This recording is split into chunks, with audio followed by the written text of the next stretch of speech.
Welcome to session number 2, जिसमें हम जो पिछला सेशन है उसके आगे की बात करेंगे। पिछले सेशन में जो हमारा फर्स्ट सेशन था उसमें हम लोगों ने कंप्यूटर के बारे में जाना कि कंप्यूटर क्या होता है और क्या काम करता है, किन कामों को करने के लिए हम कंप्यूटर को इस्तेमाल करते हैं और कंप्यूटर क्या हो है। अ, साथ ही साथ हमने ये भी देखा कि उसकी कितनी जनरेशन्स, कितनी पीढ़ियां अब तक आ चुकी हैं और हर एक पीढ़ी में किस तरह की टेक्नोलॉजी का इस्तेमाल किया गया। आज हम पार्ट्स ऑफ कंप्यूटर करेंगे कि जिस तरह किसी बड़ी मशीन के कुछ हिस्से होते हैं और वो एक ऑर्गेनाइज तरीके से यानी एक साथ मिलजुल करके काम करती है। जहाँ ऑर्गेनाइज तरीके से काम करने का मतलब है कि उसके हर एक हिस्से में अलग अलग काम हो रहे होंगे और वो सारे काम मिलजुल करके एक दूसरे के संपर्क में आकर के वो सारे काम होते होंगे। वो ऑर्गेनाइज तरीके से काम करना कहलाता है। यानी कि हर एक हिस्सा किसी दूसरे हिस्से से जुड़ा होगा और उनमें से हर एक हिस्से के बगैर, किसी भी हिस्से के बगैर काम पूरा नहीं हो सकता होगा। तो एक व्यवस्थित तरीके से काम करना कहलाता है ऑर्गेनाइज तरीके से काम करना, जहां पहले व्यवस्था कर दी गई है क्या चीज, कौन सा डिवाइस क्या काम करेगा। तो हमारे तकरीबन जितने भी डिजिटल इलेक्ट्रॉनिक गैजेट्स होते हैं, हम कंप्यूटर की बात करें या किसी एक सिंपल कैलकुलेटर की बात कर लें या किसी और भी कैलकुलेटिंग डिवाइस की बात करें, अपने मोबाइल फ़ोन स्मार्टफोन की बात करें, अपने टैबलेट की बात करें, ये सारे के सारे जितने भी डिवाइस जो कंप्यूटर की तरह डिजिटल होते हैं, इनके मुख्य रूप से 3 हिस्से बनाए गए हैं। एक हिस्सा हम लोग अक्सर कहते हैं इनपुट डिवाइस, क्योंकि उससे आप कंप्यूटर को इनपुट करते हैं। इनपुट करना मतलब क्या हुआ? किसी भी मशीन के अंदर पहले आपको उसका रॉ मटेरियल देना पड़ता है। बिना रॉ मटेरियल क्या है? रॉ मटेरियल हर एक मशीन के लिए अलग अलग होता है। अगर हम कंप्यूटर की बात करें तो उससे हम कंप्यूटिंग कराते हैं, अपने डेटा को कैलकुलेट कराते हैं, तो उसके लिए रॉ मटेरियल होता है डेटा, कमांड्स, इंस्ट्रक्शंस। ये सब रॉ मटेरियल की तरह काम करती हैं। रॉ मटेरियल मतलब जो कि फाइनल स्टेज का नहीं होता है, अभी उसको प्रोसेस होना है, उसको कैलकुलेट होना है। इसीलिए हम उस डेटा को या इंफॉर्मेशन को या कमांड्स को जो भी उसके अंदर दे रहे हैं, क्योंकि वो फाइनल स्टेज की नहीं है, इसलिए रॉ मटेरियल हो गया। हमारा डेटा एक रॉ मटेरियल होता है जो कि जब कंप्यूटर के अंदर जाता है, प्रोसेस किया जाता है उसको। कमांड एक रॉ मटेरियल, वो भी अल्फाबेट डिजिट्स की तरह होता है और उसी से मिल करके बना होता है। लेकिन जब वो कंप्यूटर के भीतर जाएगा तभी कंप्यूटर उसको समझ पाएगा, जब ही हमारी मशीन उसको एक्सेप्ट करेगी। तो इनपुट डिवाइस कंप्यूटर या इस जैसी मशीनों को डेटा सप्लाई करने के लिए, आंकड़े सप्लाई करने के लिए, कमांड देने के लिए इस्तेमाल की जाती है। इन कंप्यूटर के इस हिस्से को हम लोग इनपुट डिवाइस कहते हैं। जैसे हमारे कीबोर्ड हो गया, माउस हो गया, लाइट पेन हो गया, स्कैनर हो गए, तो ये सारे के सारे हमारे इनपुट डिवाइस की कैटेगरी में आते हैं, क्योंकि आप इससे कंप्यूटर को कमांड देते हैं। दूसरा हो गए आउटपुट डिवाइस। आउटपुट डिवाइस जो है वो जो भी आउटपुट रिजल्ट निकलता है कंप्यूटर से, क्योंकि कंप्यूटर जो है वो डेटा को डिजिटल फॉर्म में प्रोसेस करता है। डिजिटल फॉर्म हो गई हमारी सिग्नल के। डिजिटल में पहले डेटा नंबर से बदलता है, 0 और 1, और उसके बाद उन सिग्नल्स को, उन 0 1 जो है उनको जो है वो सिग्नलों में डिजिटल इलेक्ट्रिकल फॉर्मेट में कन्वर्ट कर लिए जाते हैं, सिग्नल बना लिए जाते हैं उनको, जो कि हमारी जो इंसान है वो अपनी ओपन आइज से नहीं देख पाएगा। तो इसलिए हमको ऐसे डिवाइस की, ऐसे गैजेट्स की जरूरत पड़ेगी जो कंप्यूटर के आउटपुट को हमको दिखा सके। साथ ही कंप्यूटर, मेरा मशीन क्या काम कर रहा है उसको बारीकी से उसके ऊपर नजर भी रख सके। क्या इनपुट कर रहे हैं इसके ऊपर नजर रख सके, क्या आउटपुट मिल रहा है, क्या रिजल्ट मिल रहा है, इसके ऊपर नजर रख सके। इसलिए हमको आउटपुट डिवाइस जो है वो हमारी मशीन के अंदर लगे होते हैं। तो हमको एक इनपुट डिवाइस की जरूरत पड़ेगी मशीन में, मशीन के अंदर एक आउटपुट डिवाइस की जरूरत पड़ेगी। और तीसरा हमारा जो प्रोसेस यूनिट है, जो कि जैसे इंसान के अंदर, इंसान का जो ब्रेन होता है, दिमाग होता है, वो सारी कमांड्स को, सारे इंस्ट्रक्शन को, सारी चीजों को समझने का काम, कैलकुलेशन करने का काम ये करता है। ठीक उसी तरह हमारी मशीन को भी बनाया गया है। हमारी मशीन के भी हाथ पैर हैं, मुंह है, आउटपुट दिखाने के लिए। आउटपुट जैसे इंसान के लिए आउटपुट उसका मुंह है, उसमें वो बोलता है और बोल करके अपनी चीजों को एक्सप्रेस करता है, वो आउटपुट हो गया। तो वैसे ही अगर हाथ पैर है इंसान के इनपुट लेने के लिए, आउटपुट हमारे मॉनिटर हैं जिसमें कंप्यूटर अपना आउटपुट दिखाता है, तो उसके पास एक दिमाग भी है जो कि आप जो भी आदेश देंगे उन आदेशों को समझने का और उनको कैलकुलेट करने का काम करता है। तो कैलकुलेशन करने को, कंप्यूटर के कैलकुलेशन करने को हम लोग कहते हैं प्रोसेस कर रहा है। वो कोई चीज को समझ के उसको कैलकुलेट करने के काम को यहाँ पे प्रोसेस करना कहा जाता है। तो आप पहले इनपुट दीजिए, उसको समझ करके मशीन समझेगी क्या इनपुट दिया गया है, क्या करना है, प्रोसेस करेगी और उसके बाद उसको आउटपुट पे रिजल्ट भेज दिया जाएगा। जैसे कि यहाँ पे हमारे पास जो एक स्केमेटिक डायग्राम बना है, उस स्केमेटिक डायग्राम में एक पूरा डायग्रामेट में ये एक्सप्लेन किया गया है कि कैसे काम होता है। सबसे पहले आप इस मशीन को चलाने के लिए इनपुट देते हैं, जिसको इनपुट डिवाइसों के जरिए जो भी इनपुट यंत्र हैं या इनपुट डिवाइस लगे हुए हैं कंप्यूटर में, जैसे कीबोर्ड हो गया, माउस हो गया, लाइट पेन हो गया, और भी स्कैनर्स हो गए, और हमारे जो है टच स्क्रीन हो गए, इस तरह के इनपुट डिवाइसेस से आप डेटा या कमांड सप्लाई करेंगे। जब वो सप्लाई होने के लिए जाएंगे तो उस काम को वो कहाँ जाएंगे, प्रोसेसिंग यूनिट के अंदर जाएंगे, जो हमारा मुख्य सेंट्रल प्रोसेस यूनिट, जिसको हम लोग सिस्टम यूनिट कहते हैं, वो मशीन के अंदर उसका अगला हिस्सा होता है। और इनपुट से आए हुए आदेशों को, इनपुट से आए हुए कमांड्स को वो समझता है और प्रोसेस यानी कैलकुलेट करता है, और उसके बाद उसका रिजल्ट जो है वो यूजर को देखने के लिए मिल जाता है कि भाई क्या आउटपुट आया। अगर आउटपुट डिवाइस नहीं होगा तो हमें कभी नहीं पता लगेगा मेरी मशीन क्या काम कर रही। तो मुख्य रूप से हमारे जो मशीन है उसके 3 मुख्य हिस्से बनाए गए हैं, इनपुट, आउटपुट और प्रोसेस यूनिट।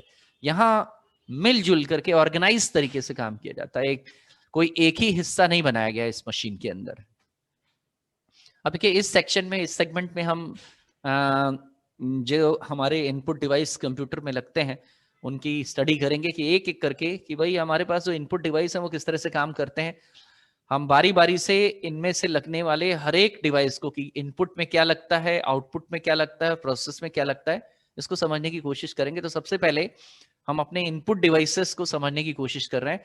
तो सबसे पहला जो कंप्यूटर में इनपुट डिवाइस, सबसे बड़ा इनपुट डिवाइस, सबसे ज्यादा इस्तेमाल होने वाला और बहुतायत में तकरीबन सभी के द्वारा चलाया गया हुआ एक इनपुट डिवाइस है, उसको हम एक्सप्लेन कर रहे हैं कि इनपुट डिवाइस कीबोर्ड जो है वो सबसे पॉपुलर इनपुट डिवाइस में माना गया है, और है भी क्योंकि कम से कम एक कंप्यूटर में ये तो लगा ही होगा। बाकी इनपुट डिवाइसेस को छोड़ दें कि स्कैनर नहीं हो सकता हमारे पास, हो सकता है कि हमने स्कैनर ना खरीदा हो, लेकिन कीबोर्ड और माउस जैसे इनपुट डिवाइस तो कंप्यूटर में लगे ही होंगे, क्योंकि उससे नीचे आप काम नहीं कर सकते। तो कीबोर्ड एक बहुत ही पॉपुलर इनपुट डिवाइस है, और इसको ये इस तरह से दिखता है जैसे कि फिगर यहाँ पे आपको एक डायग्राम जो है वो हमने इंसर्ट करके रखा हुआ है स्लाइड में। तो हमको यहाँ पे कीबोर्ड दिख रहा है, इस कीबोर्ड में बहुत सारी बटन्स हैं, और ये प्लास्टिक का कीबोर्ड होता है। और इस प्लास्टिक के कीबोर्ड के भीतर जो है वो प्लास्टिक की 2 शीट्स, एक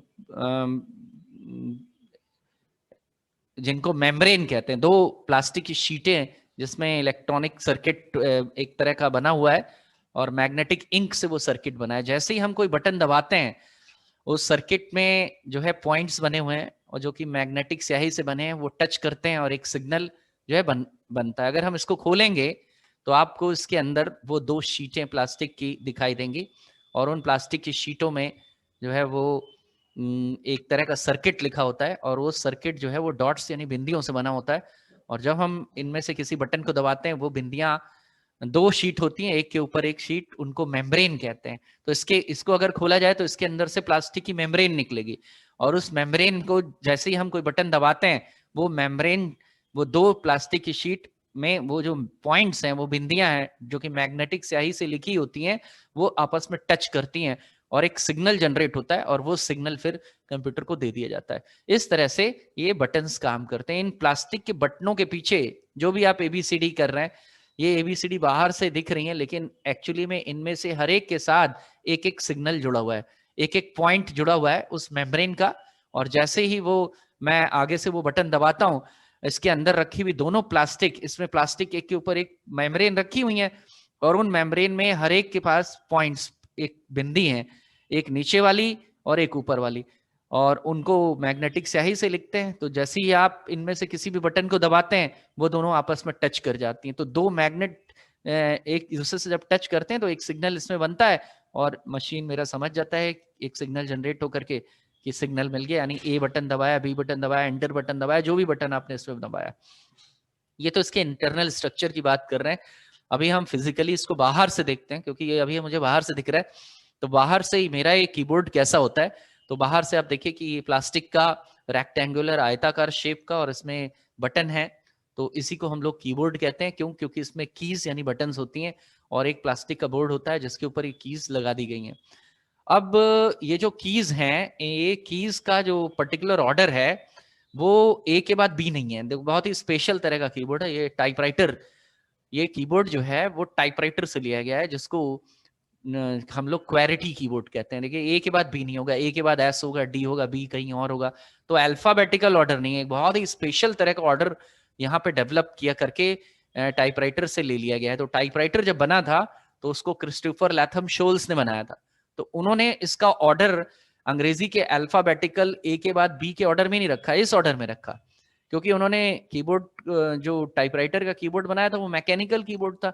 अब ए के बाद बी रखने पे जब बी बटन दबता था, ए बटन दबता था, तो वो जो उसके हैमर होते थे, वो कीबोर्ड के जो बटन होते थे वो जाम हो जाते थे। इसलिए उन्होंने बहुत ही स्पेशल तरह का एक अरेंजमेंट बटनों का किया और उन बटनों को ही आज हम क्वेरिटी कीबोर्ड कहते हैं।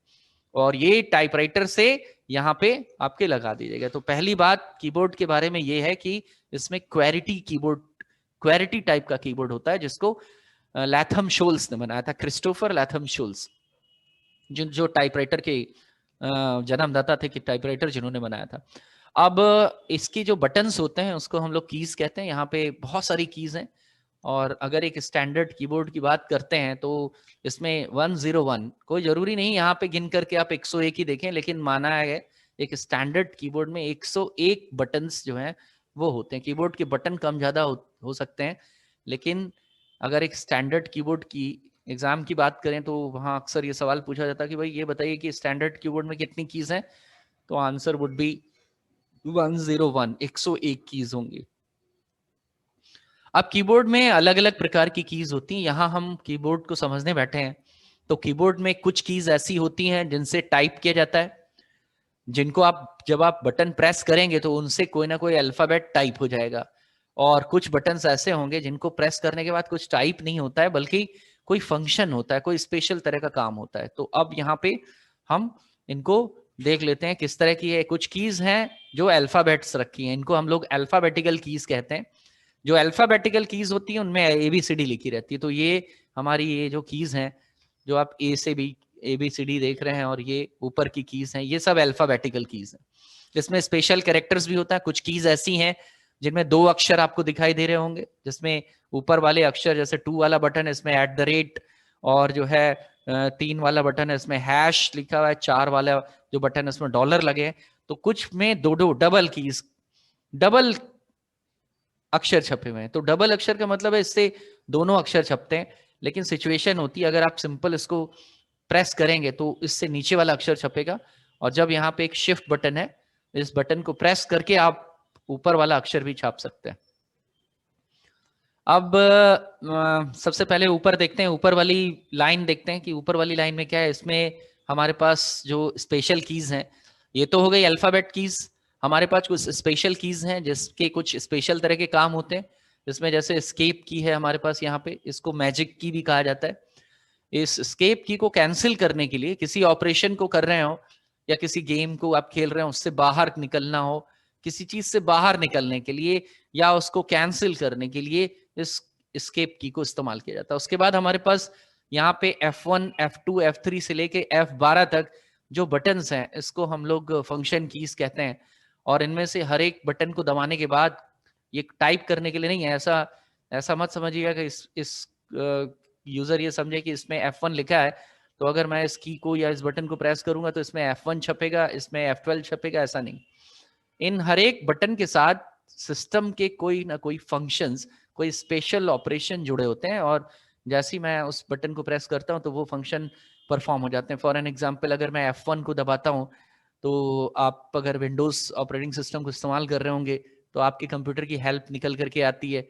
F2 से जो है वो फाइल कि वो रिनेम कर सकते हैं और अलग अलग सिचुएशन में अलग अलग जगहों पे अलग अलग तरह का काम करता है। उसी F2 से जो है वो सेटअप, यहाँ बायोस सेटअप खुल सकता है, उसी F2 से आप फाइल, अगर विंडोज होगा तो फाइल फोल्डर रिनेम करते हैं। तो यहाँ ये जो बटन्स हैं ये सब अलग अलग एप्स में अलग अलग टाइम और अलग अलग सिचुएशन में अलग अलग तरह का काम करते हैं, लेकिन इनसे टाइपिंग नहीं होती है।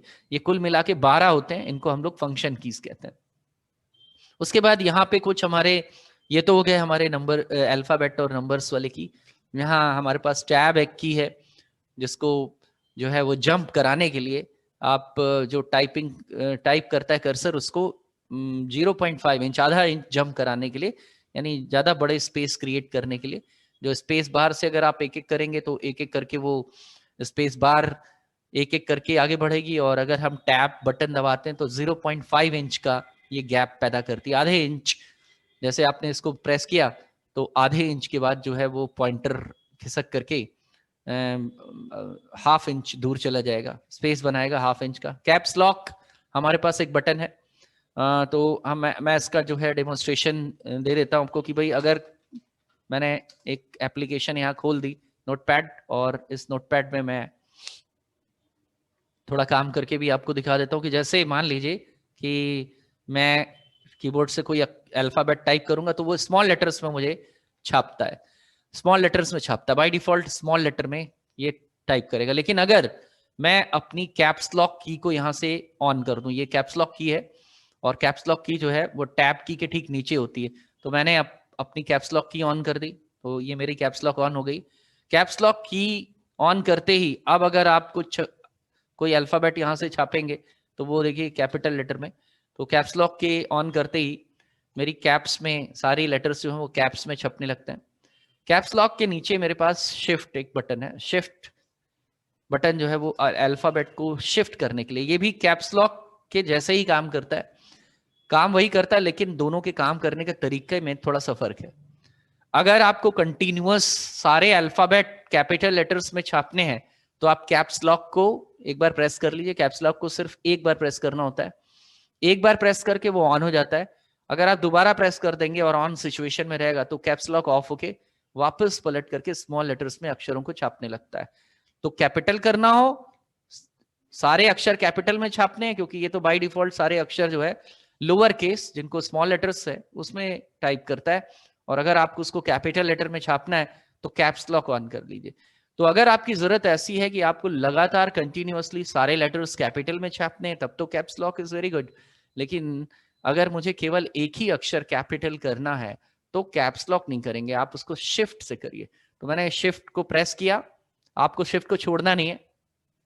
एक जो अपनी सबसे छोटी वाली उंगली होती है टाइपिंग करते वक्त, हमारा अगर मेरे को इसमें टाइप करना होगा, देखिए आपके पास अगर इसको चलाना है तो आपके पास टाइप करने के लिए केवल 8 उंगलियां हैं जो टाइप करती है, आपके अंगूठे जो है वो टाइप करने का काम नहीं करेंगे, उससे हम लोग स्पेस बार दबाते हैं। और जब आप उंगलियां इस पे रखेंगे कीबोर्ड को चलाने के लिए तो मुझे ASDF और उसके बाद JKLM ऐसे करके रखनी पड़ती है।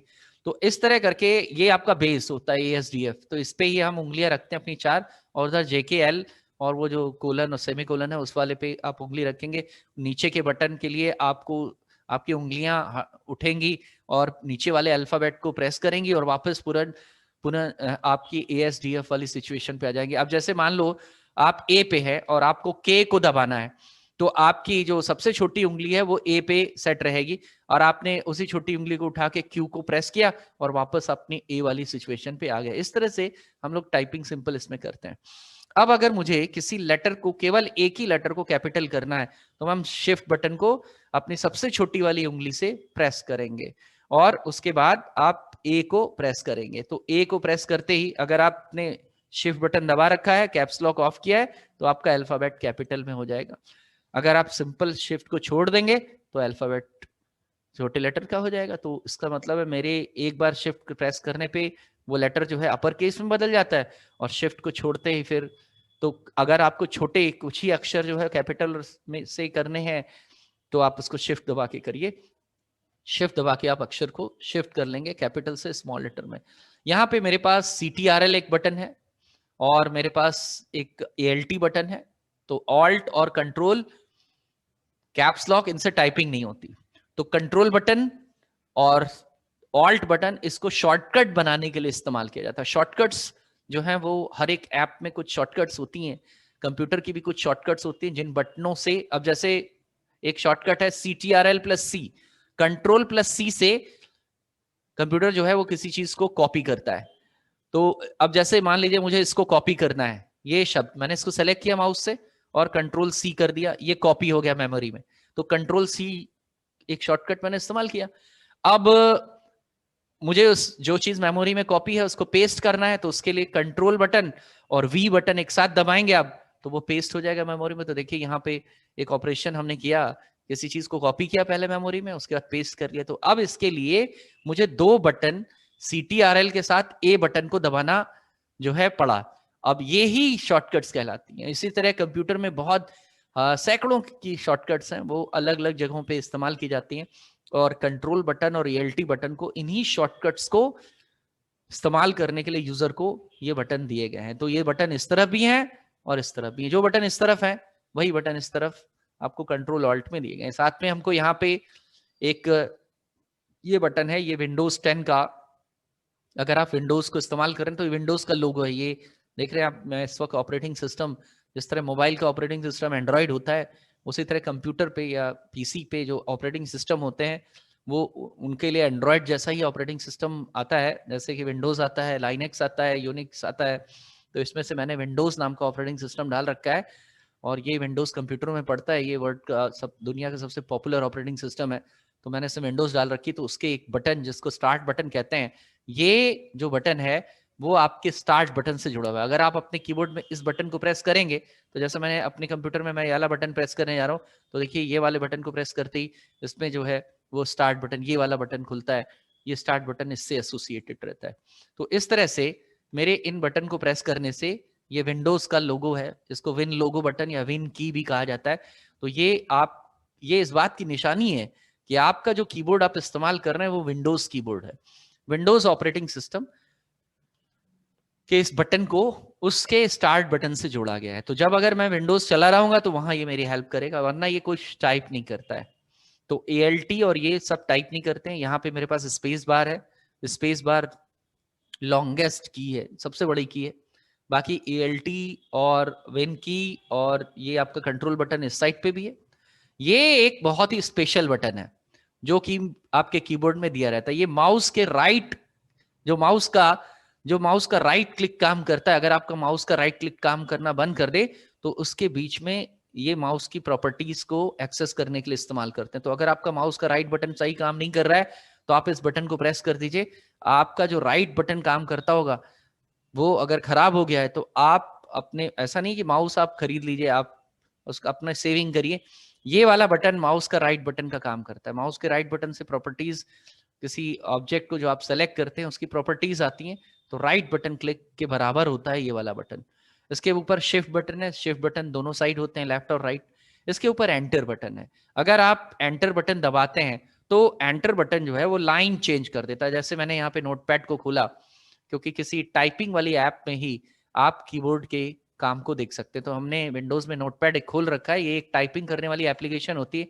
तो अब जैसे मैंने यहाँ पे कुछ लिखा, दिस इज कंप्यूटर, ये मैंने लिख दिया। अब मुझे लाइन चेंज करनी है तो मुझे एंटर बटन जैसे ही मैं दबाऊंगा तो मेरी लाइन नेक्स्ट लाइन पे आपको ये भेज देगा। तो लाइन चेंज करने के लिए या किसी जगह पे कंप्यूटर में एक सिचुएशन, एक कमांड प्रॉम्प्ट आता है जहां आप अपने कंप्यूटर को कमांड लाइन मोड में भी चला सकते हैं। वहां पे भी कमांड को इनपुट करने के लिए, कमांड को कंप्यूटर के अंदर इनपुट करने के लिए इस एंटर बटन की जरूरत पड़ती है। अभी अगर आप टाइपिंग के पर्पस में देखें तो लाइन चेंज करने के लिए इस एंटर बटन की जरूरत पड़ती है। तो एंटर बटन हमको दिया गया है ताकि आप लाइन चेंज करें या कंप्यूटर के अंदर कमांड सप्लाई करें। कंप्यूटर के अंदर कमांड सप्लाई करने के लिए हमको कमांड प्रॉम्प्ट की जरूरत पड़ती है, जो कि विंडोज ऑपरेटिंग सिस्टम के अंदर होता है। तो जैसे मैंने यहाँ पे रन को क्लॉक एक विन लोगो प्लस R प्रेस किया और मेरा रन कमांड आ गया। अब आप यहाँ पे CMD करेंगे।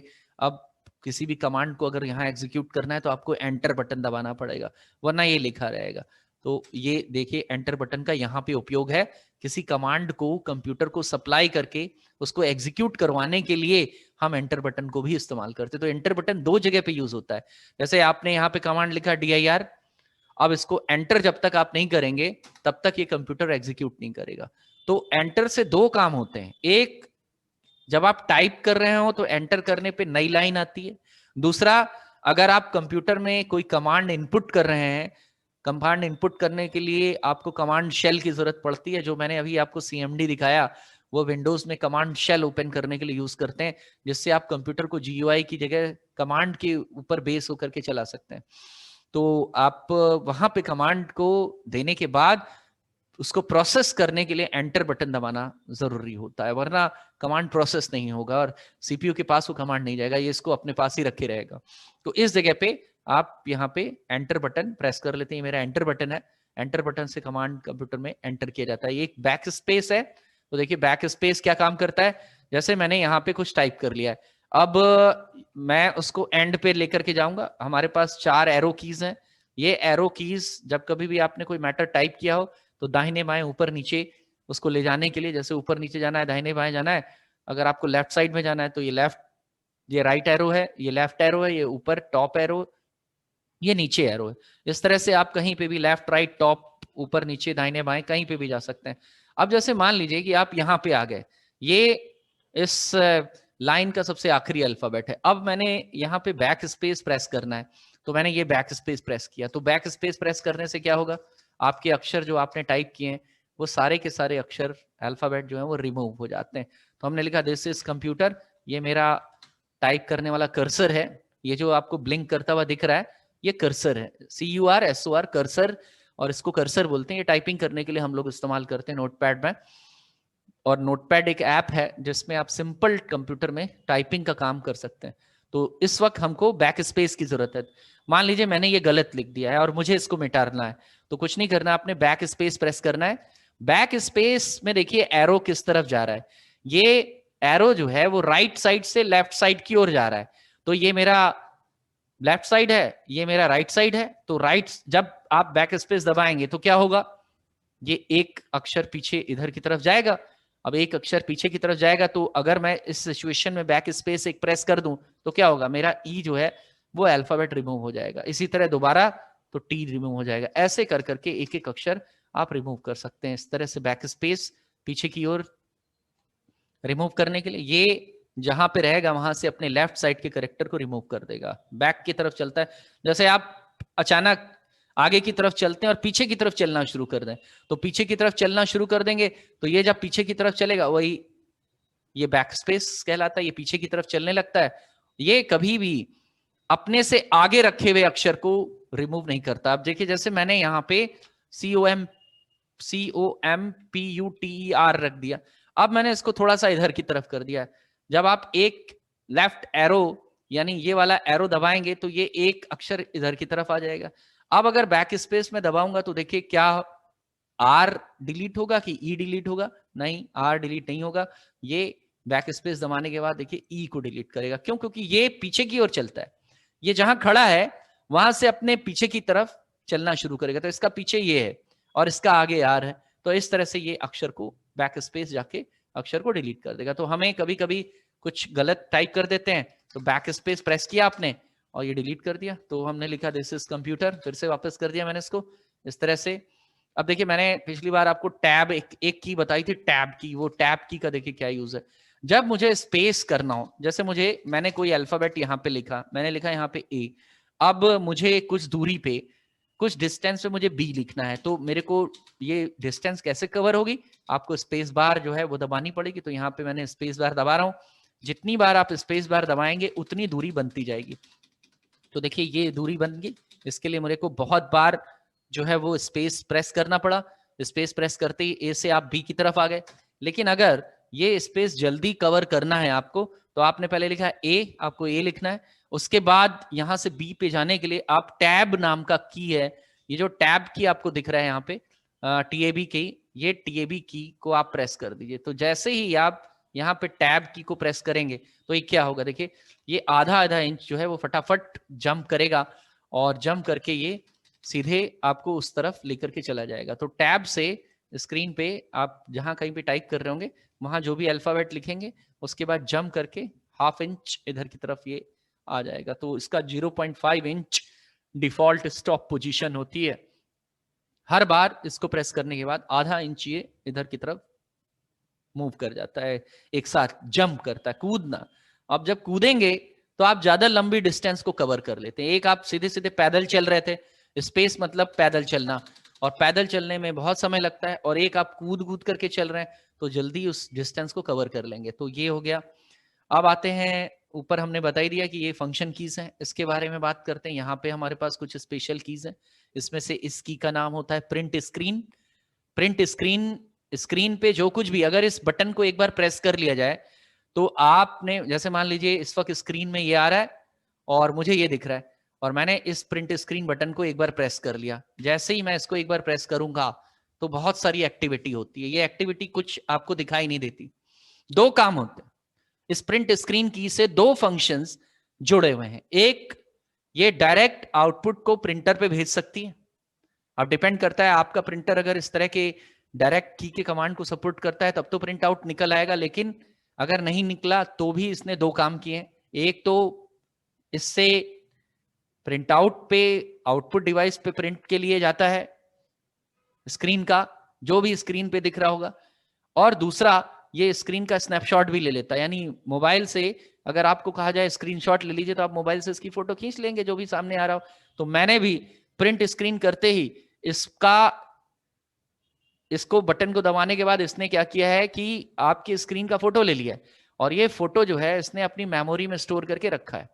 कंप्यूटर का जो ये मेमोरी है, ऑपरेटिंग सिस्टम इस वक्त मैं विंडोज यूज कर रहा हूं, तो ये इसकी मेमोरी में, जिसको क्लिपबोर्ड मेमोरी कहते हैं, वहां पे जाकर के स्टोर हो गया। तो इसकी मेमोरी के अंदर ये स्टोर है। आप देखना चाहते हैं अगर, तो देखने के लिए मुझे कोई ऐसी ऐप इस्तेमाल करनी पड़ेगी जो कि किसी चित्र को टाइप और प्रिंट दोनों कर सकता। तो मैंने इसके अंदर एक एप्लीकेशन ऑन करी जिसका नाम है वर्डपैड।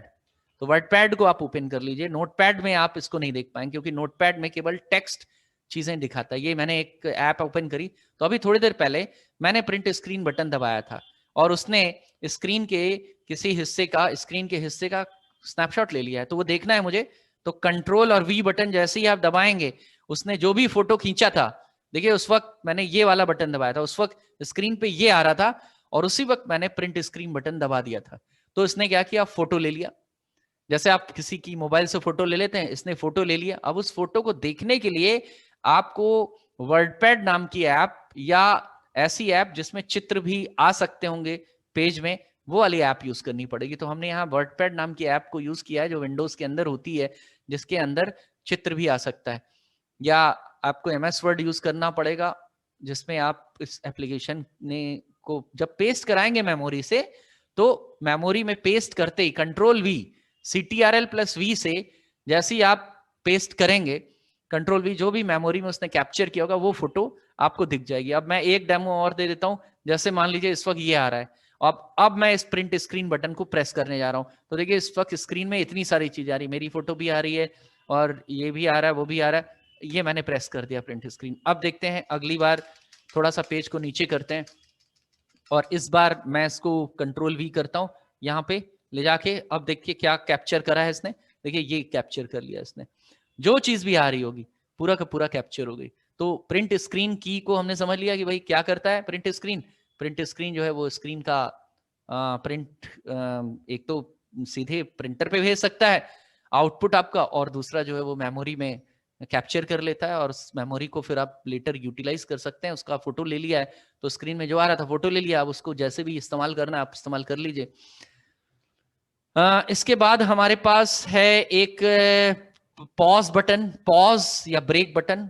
आपको कोई किसी प्रोसेस को रोकना है तो आप उस प्रोसेस को रोक सकते हैं। हमारे पास यहाँ मुख्य बटन है, उसके बाद इंसर्ट और डिलीट बटन।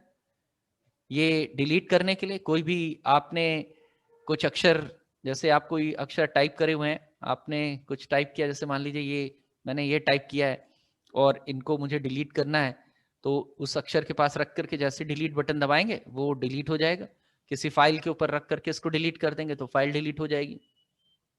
यहाँ पे मेरे पास दो और बटन हैं, जिनमें से एक बटन का नाम होम होता है और एक बटन का नाम होता है एंड। देखिए ये क्या करता है, जैसे मैंने इसको अपनी लाइन में के पहले अक्षर के ऊपर रख रखा है और मैं इसमें एंड बटन दबाने जा रहा हूं, जो कि यहाँ पे होता है। तो जैसे आप एंड बटन दबाएंगे उस लाइन के एंड ऑफ लाइन पे ये पहुंच जाता है, उसी लाइन के सबसे आखिरी अक्षर पे। होम बटन दबाएंगे तो उसी लाइन के सबसे पहले अक्षर पे ये पहुंच जाएगा। तो होम कर सकते हैं आप, जब आप काम कर रहे हो, टाइप कर रहे हो, तो आपको एकदम से आखिरी अक्षर पे एंड ऑफ द लाइन जाना हो तो एंड ऑफ द लाइन पहुंच गए, ये आपने एंड बटन दबाया तो एंड ऑफ लाइन, और आपने कहा होम तो फर्स्ट लेटर ऑफ पहली शुरुआत जहां से हो रही है वो उस जगह पे आपको ये शिफ्ट कर देगा। तो इस तरह से होम और इंसर्ट हो गया हमारे पास। उसके बाद हमारे पास दो बटन और हैं, पेज अप और पेज डाउन। तो जब आप बहुत सारा, जैसे मैंने यहाँ पे बहुत सारा कुछ टाइप कर लिया, कई पेजेस मैटर टाइप करके रखे हुए हैं, तो पूरा पूरा एक पेज जो है ऊपर करना हो तो पेज अप बटन दबाइए, ये पूरा एक पेज ऊपर और एक पेज नीचे, पूरा पूरा पेज ऊपर नीचे स्क्रॉल करेगा। देखिए ये है स्क्रॉलिंग करना। पेज में लाइनों को ऊपर नीचे करने के लिए जब हम ऊपर नीचे करते हैं तो मेरे माउस का जो व्हील है उससे आप पेज को ऊपर नीचे कर सकते हैं। माउस में भी एक व्हील लगा होता है, जब आप इस माउस के व्हील को प्रेस करेंगे तो पेज ऊपर और नीचे होने लगता है, जो भी आपने टाइप किया होगा। तो जब आप उसको ऊपर नीचे करेंगे तो एक तो माउस से कर सकते हैं, दूसरा ये पेज अप और पेज डाउन नाम के जो बटन है इससे भी पूरा पूरा एक पेज ऊपर मैटर और एक पेज नीचे मैटर डाउन हो सकता है। ये हो गया हमारे पेज अप पेज डाउन। हमारे पास चार जो है वो एरो कीज हैं, ऊपर जाने के लिए, नीचे जाने के लिए, लेफ्ट जाने के लिए और राइट जाने के लिए। इसके बाद हमारे पास यहाँ पे कुछ बटन है, नमलॉक। यहाँ पे मेरे पास नमलॉक बटन है। नमलॉक बटन ये हमारा न्यूमरिक पैड कहलाता है, और न्यूमरिक पैड जो है, जो मेरा न्यूमरिक पैड है वो नंबर कीज को, नंबर जो कीज है उनको प्रेस करने के लिए इस्तेमाल करते हैं हम। अच्छा, मेरे पास यहाँ पे जो मैं आपको दिखाना चाहता हूँ कि इस कीबोर्ड में जो है वो कुछ बेसिक चीज जो है वो मिसिंग है। अब देखते हैं कि हमारे पास जो दूसरा कीबोर्ड है उसमें वो कीज हैं कि नहीं। कीज जिनको हम नमलॉक, और हमारे पास कुछ स्पेशल कीज का इसमें जो ये, अच्छा इस चित्र में जो है वो पूरी कीज नहीं है, तो मैं इसको जो है एक देख लेता हूं कि मेरे पास क्या इस तरह का कीबोर्ड है, जो कि ये मेरे पास, इस कीबोर्ड को देखता हूं। हमारे पास कीबोर्ड में देखिए ये हमारा जो है, इस कीबोर्ड को हम ले लें। जो कीबोर्ड है, अभी जो कीबोर्ड था उसमें ये वाले तीन जो है ये मिसिंग थे। ये एलईडीज होती हैं, ये एलईडीज भी कीबोर्ड में पाई जाती हैं। इसको नमलॉक एलईडी कहते हैं। ये नमलॉक है। इसको जो है आप, हमारे पास कैप्स लॉक की है, ये कैप्स लॉक की, ये कैप्स लॉक जो की है उसकी एलईडी है। ये कैप्स लॉक बटन से जुड़ी होती है। जैसे ही आप कैप्स लॉक बटन दबाएंगे ये एलईडी ऑन हो जाएगी, जो बताएगी कि आपका जो है कैप्स लॉक बटन को ऑन कर दिया गया है। और ये एक स्क्रॉल लॉक के नाम से ये बटन जाना जाता है। स्क्रॉल लॉक, ये वाला बटन, स्क्रॉल लॉक बटन का फंक्शन जो है, आपका जो माउस अगर आपने इस्तेमाल किया होगा तो माउस में एक पहिया होता है, व्हील होता है। उस व्हील को लॉक करने के लिए, वो स्क्रॉलिंग लॉक अगर आप कर देते हैं तो उसके लिए ये बटन है। हालांकि कुछ में माउस में ये फंक्शन करता नहीं है। तो स्क्रॉल लॉकिंग करने वाला आपका ये दूसरा वाला, आपका तीसरा वाला बटन, दूसरा वाला बटन कैप्स लॉक, पहला वाला बटन नम लॉक और तीसरा वाला स्क्रॉल लॉक, ये वाला बटन होता है। तो तीन एलईडीज भी इसमें ऊपर पाई जाती हैं। अब अगर मैंने नम लॉक बटन को ऑफ कर दिया, जब नम लॉक ऑन होता है तो यहाँ पे नम लॉक की एलईडी जो है वो जलती रहती है, जो इस बात की निशानी होती है कि आपका नम लॉक चल रहा है। तो नम लॉक जब आप ऑन करते हैं तो नम लॉक से क्या होता है, नम लॉक इस नंबरिक पैड के लिए है। अगर आपने ये नम लॉक ऑफ कर दिया तो नंबर्स जो है वो आप छाप नहीं पाएंगे यहाँ से। ये इसके अंदर थोड़ी सी दिक्कत की बात है। तो अगर मान लीजिए नम लॉक ऑफ है तो नंबर आपके नहीं छपेंगे। तो जैसे मैं आपको नम लॉक ऑफ करके अपना दिखा देता हूँ कि जैसे मैंने ये अभी मैंने अपने नमलॉक को ऑफ कर दिया। तो अब नमलॉक को ऑफ किया है तो मैं 1 बटन दबाया, मैंने 2 बटन दबाया, 3 बटन दबाया, 4 बटन दबाया, मेरा कोई भी बटन, नंबर वाले बटन, अक्षर नहीं छपेंगे। तो मेरे नंबर वाले अक्षर छपना मेरे बंद हो गए। तो नमलॉक से, लेकिन नमलॉक को अगर मैं इस चित्र को गौर से देखूंगा तो आपको यहाँ पे इस न्यूमरिक पैड में, इसका नाम न्यूमरिक पैड है, तो इस न्यूमेरिक पैड में बहुत ही स्पेशल बात ये नजर आएगी कि मेरे कुछ अक्षरों में 2-2 अक्षर इस न्यूमेरिक पैड में लिखे हुए हैं। जैसे कि इस 1 बटन के ऊपर एंड लिखा हुआ है, उसी तरह 7 वाले बटन के ऊपर होम लिखा हुआ है, उसी तरह 8 वाले बटन पे अप एरो बना हुआ है। मेरे 5 वाला बटन ऐसा है जो खाली छूटा है। केवल 5 वाला बटन कीबोर्ड में ऐसा होता है जो खाली छूटा रहता है न्यूमेरिक पैड में। बाकी 2 वाला बटन है जिसके ऊपर डाउन एरो बना है, मेरा 3 वाला बटन है जिसमें पेज डाउन बना है, मेरा 9 वाला बटन है जिसमें पेज अप बना है, और 6 वाला बटन है जिसमें राइट एरो बना है। इसके अलावा मेरा एंटर बटन है, प्लस है, माइनस है, स्टार है यानी मल्टीप्लाई है, और भाग देने के लिए, डिवीजन करने के लिए फॉरवर्ड स्लैश। इस निशान को जो आगे की ओर झुका हुआ है कीबोर्ड के, इस निशान का नाम है फॉरवर्ड स्लैश। इसका एक भाई भी है जो कि बैक पीछे की तरफ झुका हुआ है, उसको हम लोग बैक स्लैश कहते हैं। तो फॉरवर्ड स्लैश ये डिवीजन करने का निशान होता है। तो अगर आपने नम लॉक ऑफ कर दिया है तो सवाल ये है कि क्या इस नम लॉक का कोई असर पड़ता है। ये नम लॉक का पहला जो आप एलईडी देख रहे हैं ये नम लॉक की एलईडी है। तो नम लॉक ऑन करते ये एलईडी ऑन हो जाती है। इसका मतलब नम लॉक न्यूमेरिक पैड के नंबर लॉक जो है वो ऑफ कर दिए गए, यानी नंबर लॉक के ऊपर जो आपने अगर नंबर लॉक ऑफ करके रखा है तो वो ऑन है, यानी सारे नंबर और सारे अक्षर छपेंगे। लेकिन अगर आपने नंबर लॉक ऑफ कर रखा है यानी ये वाली एलईडी नहीं जलेगी, तब भी कुछ बटन है जो काम करते हैं। जैसे कौन कौन से बटन ऐसे हैं जो नम लॉक ऑफ करने के बाद काम करते हैं, अगर वो मुझे पता करना है तो देखिए नम लॉक ऑफ करने पे प्लस, मैंने इस वक्त अपना नम लॉक ऑफ कर रखा है और मैं अपना प्लस बटन दबा रहा हूं तो प्लस भी छप रहा है, माइनस भी छप रहा है, स्टार भी छप रहा है, डिवाइड करने के लिए भी छप रहा है, एंटर भी हो रहा है। इसके अलावा आप देखिए यहाँ पे ये जो बटन है इसके साथ ये 2 बटन्स जो हैं वो मेरे को मिले हुए हैं। तो आपने नम लॉक ऑफ कर दिया लेकिन एंड बटन तो चल रहा है, इसका मतलब एंड तो होगा। अब देखिए मैं अपना नम लॉक ऑफ किए हूं और मैंने इसका पहला बटन दबाया, तो पहले से पहला बटन दबाने जा रहा हूं मैं। अब पहला बटन में देखिए मैंने नम लॉक ऑफ कर रखी है, तो 1 बटन दबाऊंगा तो 1 तो नहीं छपेगा, लेकिन एंड वाला कार्य होगा। देखिए ये देखिए एंड वाला कार्य हो रहा है। इसका मतलब है कि नम लॉक ऑफ करने के बाद भी कुछ बटन जो कि सेकंड, जिनमें 2-2 बटन लिखे हैं, उनके सेकंड वाले ऑपरेशन होते रहेंगे। अब जैसे 7 वाले में होम है तो 7 नंबर तो नहीं छपेगा लेकिन होम वाला कार्य होगा। देखिए होम वाला काम हो गया। आपने देखा कि मेरा कर्सर जो है वो तुरंत फर्स्ट वाले होम अपने होम ग्राउंड पे आ गया और उसका होम यहाँ पे है। उसके बाद मैंने जो है वो 1 नंबर बटन दबाया तो एंड हो गया।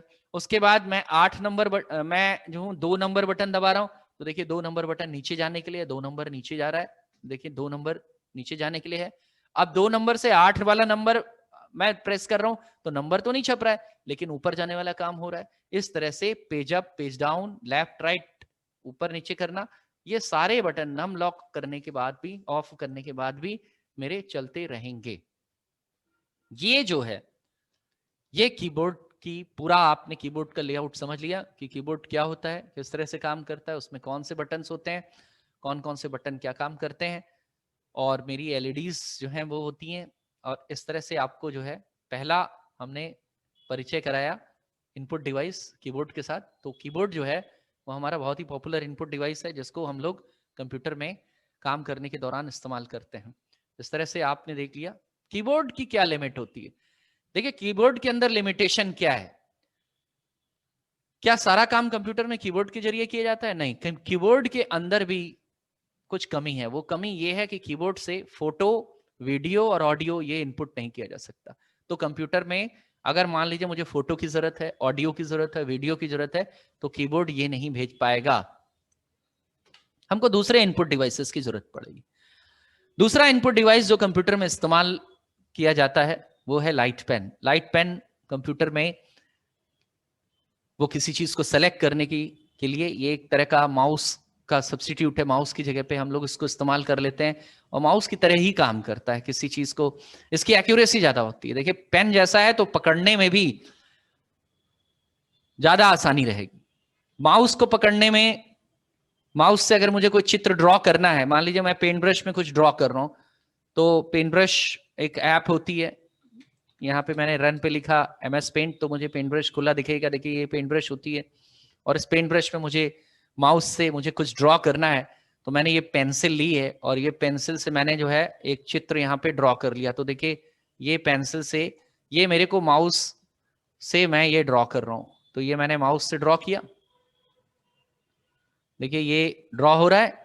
मैंने इसमें एक छोटा ये एक बर्ड बना ली यहाँ पे। और देखिए अब इसमें क्या दिक्कत है कि जब माउस को हम चलाते हैं तो माउस में वो एक्यूरेसी नहीं होती। अगर वही काम मैंने इस लाइट पेन से किया होता, किसी चीज को सेलेक्ट किया होता, कोई कोई ट्रेसिंग का काम करना है, ये इस तरह का काम करना है, तो ये जो है बहुत बेहतरीन डिवाइस मेरे को लाइट पेन मिला हुआ। लाइट पेन जो है वो टच स्क्रीन पे काम करता है। It is a pointing device like mouse, mouse के जैसा ही पॉइंटिंग डिवाइस होता है। It uses on surface of touch screen, ये टच स्क्रीन सरफेस पे काम करता है। बस इसके साथ ये एक थोड़ा सा ध्यान रखना है कि टच स्क्रीन मॉनिटर होना चाहिए, जैसा कि एटीएम का मॉनिटर होता है जिसको आप उंगलियों से टच करते हैं, और उंगलियों से जब टच करते हैं तो वो जो मॉनिटर का सरफेस होता है, मॉनिटर का जो एरिया होता है जिसके ऊपर आप टच करते हैं, वो सरफेस पे थर्मल सेंसर लगे रहते हैं।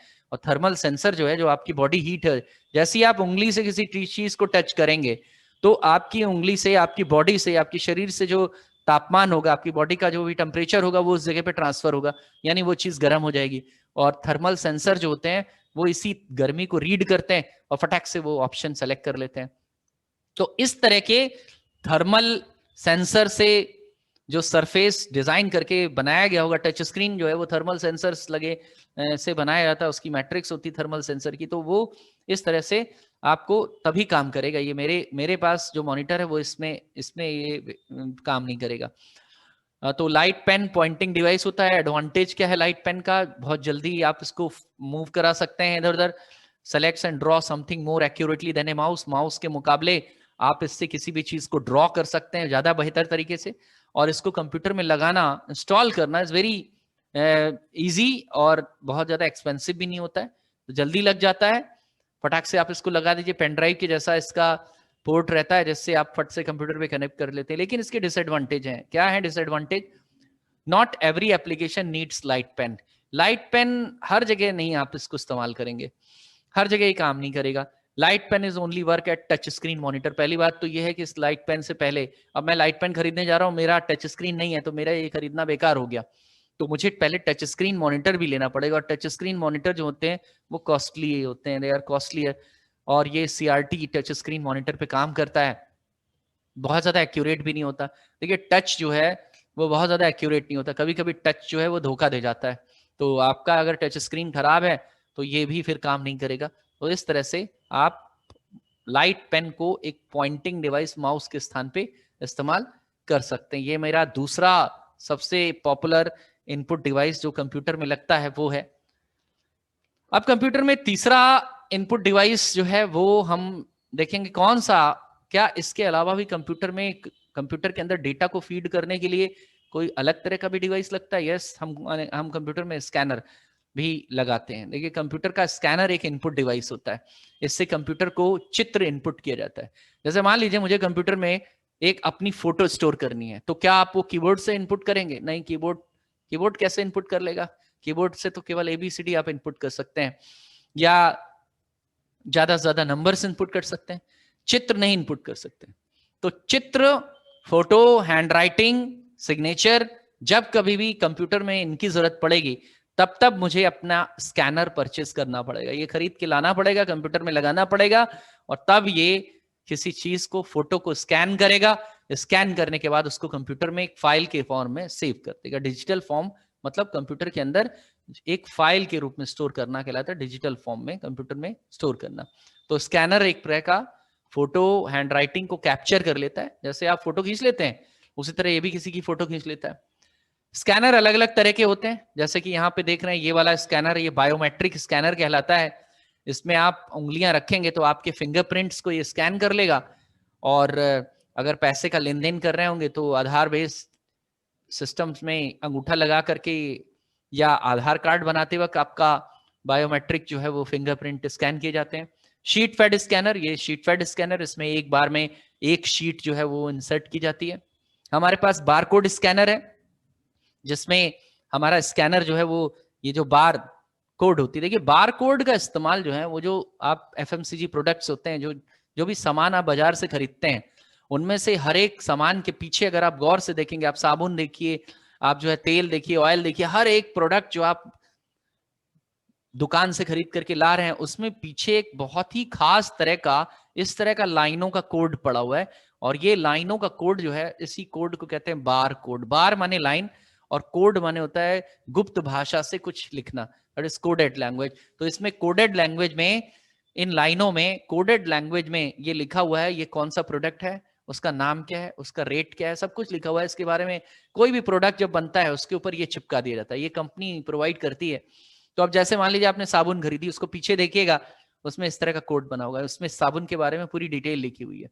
तो हम मॉल में जाते हैं, वहां हमारा जो अकाउंट्स जो ऑपरेटर है, जो बिल आपको निकाल के दे रहा है, वो सामान के ऊपर एक इस तरह का हैंड हेल्ड स्कैनर है, उससे लेजर लाइट निकलती है, लाइट निकलती है, उसको स्कैन करता है और फट से वो प्रोडक्ट स्क्रीन में छप करके आ जाता है, उसका एमआरपी वगैरह सब कुछ छप करके आ जाता है, और फटाक से वो क्वांटिटी बस इनपुट करता है। तो किसी प्रोडक्ट की एंट्री और बिलिंग करने के लिए आसानी हो जाती है इस तरह के स्कैनर को इस्तेमाल करने में, क्योंकि ये केवल इसी को ही स्कैन कर पाता है, ये आपके फोटो वगैरह नहीं स्कैन कर पाएगा कि आप उससे फोटो स्कैन करा रहे। फोटो स्कैन करने के लिए ये वाले, सिग्नेचर स्कैन करने के लिए ये वाले, हाथों को स्कैन करने के लिए बारकोड, और हाथों को स्कैन करने के लिए बायोमेट्रिक, और लाइनों को स्कैन करने के लिए इस तरह की एफएमसीजी प्रोडक्ट से बारकोड स्कैनर इस्तेमाल की जाती है।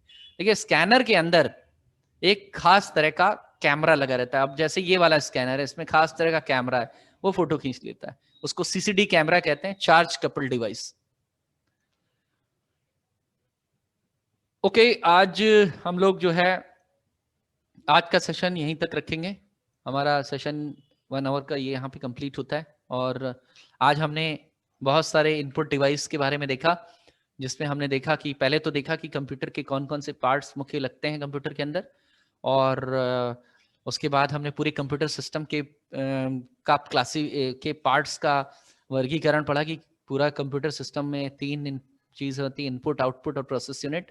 और इस सेक्शन में फिर आगे हम बढ़े और हमने इनपुट डिवाइस को जो है वो कंप्लीट किया, जिसमें हमने पहले कीबोर्ड को कंप्लीट किया कि कीबोर्ड क्या होता है, किस तरह से काम करता है, एक एक की क्या क्या फंक्शन करती है, किस की का क्या रोल होता है, कोई अल्फाबेटिकल की है, कोई नंबर की है, कोई स्पेशल की है।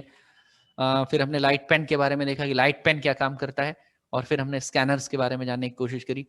और इसी सेगमेंट में नेक्स्ट सेशन में हम लोग इसके आगे जितने इनपुट डिवाइस हैं उनको एक एक करके कवर करेंगे। That's all for today. आज के लिए सेशन यहीं पे समाप्त होता है।